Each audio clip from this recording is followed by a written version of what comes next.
মাতা আশ্রম বিষ্ণুলোকের প্রজ্ঞাধাম আগামী 15ই পদ 16ই পদ 1432 ইংরাজি 31শে ডিসেম্বর 2025 1 জানুয়ারি 2026 বুধ ও বৃহস্পতিবার আশ্রমের বাৎসরিক অনুষ্ঠান এই ঠাকুরটি মন্দির নির্মাণের জন্য ভিত্তিপ্রস্তর স্থাপন ভূমি পুজো অনুষ্ঠিত হবে। আপনারা মুক্ত হস্তে দান করুন। উক্ত অনুষ্ঠানে আপনি আপনাদের সবিন্দ্র পবিত্র উপস্থিতি এবং আশীর্বাদ একান্তভাবে কাম্য। বিশেষ করে মনে রাখবে আগামী 1 জানুয়ারি বৃহস্পতিবার সকাল 11:30 এই ঠাকুরজির বিশেষ পুজো পাঠ 56 ভোগ নিবেদন দুপুর 1টায় নরনারায়ণ সেবা।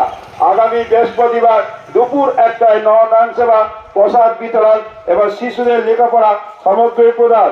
সন্ধ্যে 6:30 লীলা কীর্তন অনুষ্ঠান পরিবেশনায় শ্রী দেবাশিস বন্দ্যোপাধ্যায় ও তার সম্প্রদায়। এবার মনে রাখবে বিশেষ করে সকালে হরির নাম সংকীর্তন তৎপর তুলসী যজ্ঞ সকাল 8:30 ঠাকুরজি নিত্য নিত্য পুজো পাঠ এবার সকাল 9টায় গঙ্গাবাড়ি এবার বেহুলা বাড়ি নারায়ণ এবার সকাল 10টায় আপনাদের মাতা পুজো সকাল 10:30 মন্দিরে ভিত্তিপ্রস্তর ভূমি পুজো সকাল 11টায় গীতা যজ্ঞে এবার শুভ সূচনা এবার শ্রী গীতা যজ্ঞে অংশগ্রহণের দক্ষিণা 501 টাকা। সকাল 11:30 ঠাকুরজি বিশেষ পুজো পাঠ 56 ভোগ নিবেদন দুপুর 1টায় নরনারায়ণ সেবা প্রসাদ বিতরণ শিশুদের লেখাপড়া সামগ্রী প্রদান। এবার মনে রাখবেন সন্ধ্যে 6:30 লীলা কীর্তন অনুষ্ঠান পরিবেশনায় দেবাশিস বন্দ্যোপাধ্যায় এবার দেবাশিস বন্দ্যোপাধ্যায় ও সম্প্রদায়।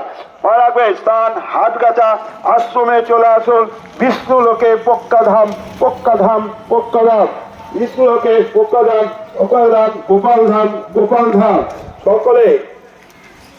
রাধা মাধব দাস নামটা বলুন। কোনটা? হ্যাঁ রাধা মাধব দাস বলুন। আপনার নামটা বলতে হবে? রাধা মাধব দাস। হ্যাঁ কোন নামটা এটা আমি বুঝলাম না। রাধা মাধব দাস বলুন তাহলেই হবে। রাধা মাধব দাস। ও রাধা মাধব দাস।